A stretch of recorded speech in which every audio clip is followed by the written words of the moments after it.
नमस्कार दोस्तों, मैं हेमराज सैनी, सहायकाचार्य संस्कृत राजकीय महाविद्यालय बिजोलिया। आज के इस YouTube वीडियो में अध्ययन करने जा रहे श्रीमद् भागवत गीता के द्वितीय अध्याय का। और जैसा कि दोस्तों पहले वाले वीडियो में भी आत्मा के विषय में और पंडित जन के विषय में कुछ श्लोकों में अध्ययन किया गया था। वो श्री कृष्ण और अर्जुन के जो मध्य जो वाद विवाद चल रहा है कुछ प्रश्नों को लेकर के, या अर्जुन के हृदय में जो मोह उत्पन्न हो गया था, जो ज्ञान उत्पन्न हो गया था, उस ज्ञान या मोह को किस प्रकार अर्जुन जो श्री कृष्ण है वो दूर करने की कोशिश कर रहे हैं। और ये जो कोशिश हो रही वो युद्ध भूमि में हो रही है। और युद्ध भूमि का जो दृश्य है वो बिल्कुल अकस्मात अचानक ही वो श्री कृष्ण के माध्यम से या भगवान श्री कृष्ण के माध्यम से वो रोक लिया जाता है। और वो किस प्रकार यहाँ पर जो गीता ज्ञान है वो श्री कृष्ण अर्जुन को प्रदान कर रहे हैं। ये जो सारा का सारा प्रसंग है वो हस्तिनापुर में भी यही प्रसंग चल रहा था। और वहां पर धृतराष्ट्र और संजय भी इसी प्रकार के वाद विवाद में उलझे हुए थे। संजय जो था, जो दिव्य दृष्टि संपन्न था, वो धृतराष्ट्र को संपूर्ण युद्ध भूमि का आंखों देखा हाल वहां पर बता रहा था। तो अगले वाला जो आने वाला जो श्लोक है उसमें सामान्यतः इंद्रियों के विषय में और आत्मा के विषय में यहाँ पर विस्तार से वर्णन श्री कृष्ण के माध्यम से प्रकट किया गया है।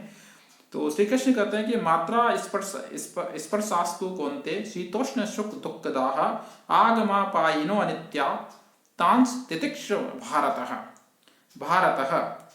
तो यहाँ दो प्रश्न संबोधन आते हैं। एक तो कौन्ती अर्थात कुंती पुत्र अर्जुन के लिए कौन्ती शब्द का संबोधन आता है। एक भारत आता है अर्थात ये भारत भी यहाँ पर श्री कृष्ण अर्थात भरत वंश होने के कारण यहाँ पर अर्जुन के लिए भारत शब्द के रूप में यहाँ पर संबोधन आता है। तो श्री कृष्ण कहता है कि हे कौन्ते है शीतोष्ण सुख दुखदा अर्थात सर्दी और गर्मी, शीत और उष्ण, सर्दी और गर्मी, सुख और दुख, ये और जो सुख और दुख ये जो है सुख और दुखदा, दुख को देने वाली जो इंद्रियां हैं, मात्रा स्पर्शा, जो इंद्रियां और जो विषयों का जो संयोग हैं, ये जो संयोग हैं वो क्षणभंगुर हैं। वो कैसा है वो संयोग? वो क्षणभंगुर है, वो क्षणिक में समय के लिए रहने वाला है, अर्थात वो नित्य रहने वाला नहीं है, वो बिल्कुल अनित्य है। इसलिए हे भरतवंशी उत्पन्न हे भारत तितिक्षुआ, अर्थात हे भरतवंशी हे भारत तुम उनको सहन करो। अर्थात इस प्रकार के जो दुख आने वाले हैं या मन में जो तुम्हारे हृदय में इस प्रकार के जो मोह उत्पन्न हो गए उन मोह को तुम त्याग दो और त्याग करके फिर से युद्ध करने के लिए तैयार हो जाओ। या ये जो समय होता है वो समय निरंतर परिवर्तनशील होता है, या जो सुख और दुख है वो निरंतर परिवर्तनशील होते हैं, वो कभी नित्य नहीं होते हैं, वो क्षणभंगुर होते हैं। और दुख भी ज्यादा समय के लिए नहीं होता, वो भी परिवर्तित हो जाता है। और जो सुख होता है वो भी मनुष्य के जीवन में वो परिवर्तित होता रहता है, वो बिल्कुल नित्य नहीं होता है। तो इस प्रकार जो अनित्य है, अनित्य के विषय में तुम्हारा ज्यादा शोक करना बिल्कुल भी उचित नहीं है। आगे कहते हैं कि यम ई न वेतयन्ते एते पुरुषर्षभ शम दुख शुक्कम धीरम सो अमृत तत्वाय कल्पते। यम अर्थात जिस, ई अर्थात क्योंकि, न ही अर्थात नहीं, व्यत्यंती व्याकुल करते हैं, अर्थात क्योंकि हे पुरुष श्रेष्ठ अर्जुन, पुरुषर्षभ शब्द आता है, हे पुरुष श्रेष्ठ अर्जुन, अर्जुन कैसे हैं? पुरुषों में श्रेष्ठ हैं। तो इस प्रकार हे पुरुष श्रेष्ठ अर्जुन सुख सम दुख शुक्कम अर्थात सुख और दुख को समान समझने वाले, धीर अर्थात जिस धीर मनुष्य को, धीर पुरुष को, हे यह अर्थात ये जो इंद्रियां हैं, जो ये इस प्रकार की जो क्षणभंगुर इंद्रियां व्याकुल नहीं करती, न ही व्यत्यंती अर्थात जो व्याकुल नहीं करते हैं, सो अमृत तत्वाय कल्पते, इस प्रकार के धीर मनुष्य ही अमृत तत्व की प्राप्ति के प्रबल योग्य होते हैं, वही मोक्ष पाने के योग्य होते हैं।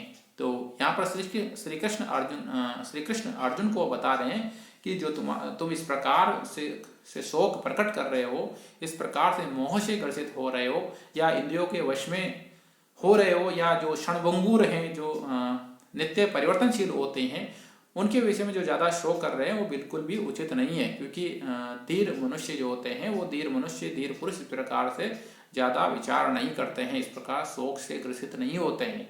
और जो शोक से ग्रसित नहीं होता है वही अमृत कल्पते अर्थात वही मोक्ष की प्राप्ति के प्रबल पक्षदार होते हैं, वही मोक्ष का अधिकारी होते हैं। आगे कहते हैं कि ना सतो विद्यते बाहो ना बाहो विद्यते शतः उभयोरपि दिष्टो अंतस त्व अन्यो तत्वदर्शिवी। न अर्थात नहीं, असत अर्थात असत वस्तु का, विद्यते अर्थात वो उसका विद्यमान होते हैं, वो निरंतर रहती हैं, भाव अर्थात उसका अस्तित्व, अर्थात जो सत नहीं है, जिसका अस्तित्व नहीं है, अर्थात असत का अस्तित्व नहीं होता है, अर्थात जो जिसकी उत्पत्ति नहीं है उसकी उत्पत्ति कैसे होगी? जो असत है, असत का अस्तित्व नहीं होता है, और जो सत है उस सत का भी अभाव कभी नहीं होता है। और जो तत्वज्ञानी जो मनुष्य होता है, वो तत्वज्ञानी मनुष्य इसी सत और असत दोनों के मध्य में अंतर को वो अच्छी प्रकार से, भली प्रकार से पहचान करने का प्रयत्न करता है। वो अच्छी प्रकार से जानता है कि क्या तो अच्छा है और क्या तो नश्वर है और क्या शाश्वत है, अर्थात किसके विषय में तो ज्यादा शोक करना चाहिए और किसके विषय में शोक नहीं करना चाहिए। तो जैसा कि पहले कहा गया था कि जो ये देह है, वो देह क्या है कि असत है, और जो जीवात्मा है वो जीवात्मा सत है, सत स्वरूप वाली है। इसलिए है अर्जुन, तुम उस असत स्वरूप वाली देह के बारे में ज्यादा शोक मत करो, अर्थात सत स्वरूप आत्मा का तुम उस पर ज्यादा विचार करो, क्योंकि वो मोक्ष प्रदान करने वाली है। आगे कहते हैं कि अविनाशी तु तद द्विद्धि एन सर्वमिदं ततम विनाशम अव्यय आस्य न कश्चित कर्तुम अर्हति, कि अविनाशी जो नाश रहित हैं, तू तो तत् उस आत्मा को, आत्मा कैसी है? अविनाशी है, उस अविनाशी आत्मा को विद्धि अर्थात हे अर्जुन तुम जानो, उसके बारे में विचार करो, उस अविनाशी आत्मा के बारे में, उस नाश रहित आत्मा के बारे में जानो। एन जिससे सर्वमिदं ततम अर्थात ये संपूर्ण प्रपंच ततम ओतप्रोत हो रहा है, ये सब कुछ जो उससे व्याप्त हो रहा है, उस आत्म तत्व के बारे में तुम विचार करो, उसको जानो, जिससे यह सारा संसार सर्वमिदं ये सारा संसार व्याप्त है। विनाशम अव्यास्यास्यम न कश्चित कर्तुमर्हति, और जो अविनाशी का जो विनाश करने में कोई समर्थ नहीं होता, अर्थात इस संसार में जो अविनाशी है उस अविनाशी का नाश कोई नहीं कर सकता। जो विनाश रहित है वो अविनाशी, वो जीवात्मा, वो सत है, और उस सत का कभी भी अभाव नहीं हो सकता, उसका कभी भी नाश नहीं हो सकता है। इसलिए हे अर्जुन तुम उस अविनाशी आत्मा के विषय में जानो, उसके बारे में विचार करो और उसके बारे में मुझसे प्रश्न करो। इस प्रकार यहाँ पर श्री कृष्ण अर्जुन को आत्मा के विषय में यहाँ पर समझाने की चेष्टा कर रहे हैं, प्रयत्न कर रहे हैं। आगे कहते हैं कि अंतवंत इमे देहा नित्यस्योक्ता शरीरिण अनासीनो अप्रमेयस्य तस्माद् उद्युद्धस्व भारतः।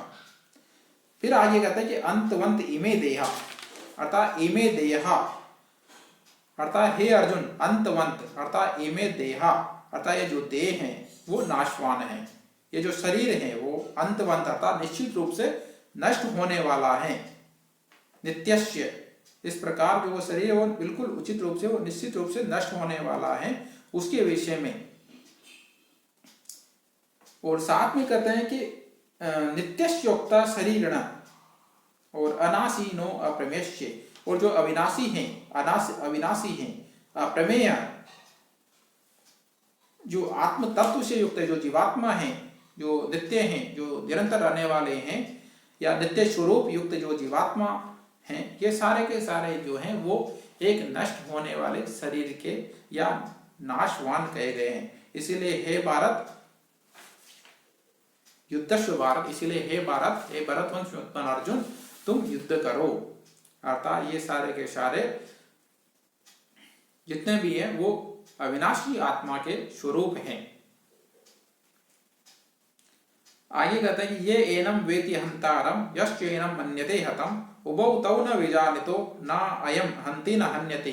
श्री कृष्ण आगे फिर कहते हैं कि जीवात्मा के विषय में या शरीर के विषय में कहते हैं कि जो आत्मा है या इस आत्मा को जो मरा हुआ समझते हैं या इस आत्मा की जो हत्या करने वाला समझते हैं, वो दोनों ही इस विषय में अच्छी प्रकार से नहीं जानते हैं। वो दोनों ही नहीं जानते कि न अयमंती, न तो ये आत्मा मरती है और न हन्यते, और न ही किसी के द्वारा यह आत्मा समाप्त होती है, अर्थात नहीं ये मारे जाते हैं। अर्थात ये जो आत्मा है वो अमर है, अविनाशी है, वो अव्यय है, वो नित्य है, आनंदमय है, वो सर्वव्यापी है, वो आत्मा प्रकाशमय है, निर्विकार है। ऐसा उस आत्मा का जो स्वरूप है वो अत्यंत विस्तृत है।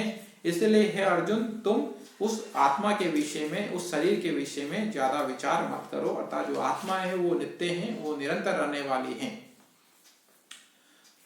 आगे फिर कहते हैं कि न जायते म्रियते वा कदाचिन न अयम उत्वा भूयिता व न भूये अजो नित्य शाश्वतो अयम पुराणो न अन्यते हन्यमाने शरीरे। फिर आगे आत्मा के विषय में श्री कृष्ण कहते हैं कि न जायते, न तो कभी उत्पन्न होता है, और म्रियते वा, और कई अथवा नहीं कभी मरता है, न अयम उत्वा अभूता, और नहीं उत्पन्न होकर कदाचित किसी काल में ये जो आत्मा है होकर फिर न होने वाला, भूये फिर से, अजह ये जो आत्मा है वो अजन्मा है, नित्य वो नित्य है, शाश्वत है, अयम पुराण और ये पुराण अत्यधिक प्राचीन है, नित्य नूतन है, न अन्यते हन्यमा और न ही किसी नाशवान है, अतः वो नाश रहित नष्ट होने वाला नहीं है। और अन्य माने शरीर, अर्थात शरीर के नष्ट होने पर भी ये जो आत्मा है, ये जीवात्मा है, वो निरंतर शाश्वत है, अजर, अमर, विनाशी, नित्य निरंतर रहने वाला है, पुरातन है, नित्य नए नए शरीर को धारण करने वाला। ये आत्मा का जो स्वरूप है वो एक व्यापक है, तो उसके विषय में ज्यादा विचार करना बिल्कुल भी सही नहीं है। तो यहाँ पर श्री कृष्ण आत्मा की व्यापकता या आत्मा का जो स्वरूप है उसकी व्यापकता के बारे में यहाँ पर अर्जुन को बता रहे हैं। और आगे वाले श्लोकों में भी इसी प्रकार कुछ श्लोक ऐसे आएंगे जिनमें आत्मा का जो स्वरूप है या जो प्रज्ञ व्यक्ति होता है, जो स्थिर बुद्धि वाला जो व्यक्ति होता है, वो किस प्रकार की उसके जो विचार होते हैं वो किस प्रकार बैठता है, किस प्रकार विचार करता है, उनके विषय में भी यहाँ श्री कृष्ण अर्जुन को आगे उपदेश देते हुए देखे जाएंगे। धन्यवाद।